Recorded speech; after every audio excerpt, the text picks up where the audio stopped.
How are you going to recalibrate your priorities as Secretary of State? Your shareholders are the American people and their security and their interests.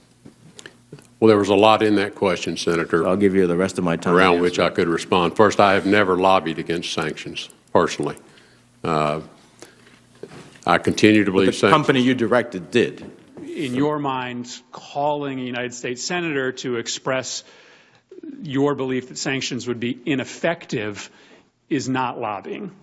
I would argue that's a distinction without a difference. If you are calling a United States Senator on the phone to express your belief that sanctions that would affect your company would be ineffective, that likely constitutes lobbying.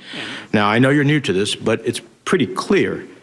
My understanding is that when you employ lobbyists who submit lobbying forms under the law, you are taking a position. Is that not correct? If the form clearly indicates whether we were, I don't know, I haven't seen the form you're holding in your hand, so I don't know whether it indicates were we lobbying for the sanctions or were we lobbying against the sanctions? I know you weren't lobbying for the sanctions. It's from the Los Angeles Times. Well, again, I'm not going to rely on solely what I read in the newspapers. I will go to the facts on the ground. I'm sure there's good, credible information available through our various government agencies. Well, one of the sources for that number in the campaign and its nature is President Duterte himself, who openly brags about the people that are being shot and killed in the streets, who he has determined are drug dealers without any trial. So, if in fact he continues to brag about it, would that be reliable information that you would look at and say, okay, it's happening? I mean, what's happening in the Philippines is not an intelligence issue. It is openly reported. Based on your knowledge of Russian leaders and Russian politics, do you believe these activities could have happened without the knowledge and the consent of Vladimir Putin?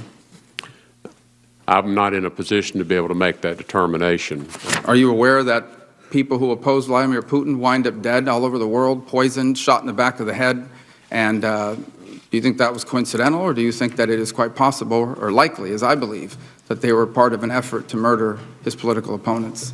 In terms of assigning specific responsibilities, I would have to have more information. None of this is classified, Mr. Tillerson. These people are dead. So I'm not asking you on behalf of ExxonMobil. You've resigned from ExxonMobil. I'm asking you whether those allegations about ExxonMobil's knowledge of climate science and decision to fund and promote a view contrary to its awareness of the science, whether those allegations are true or false.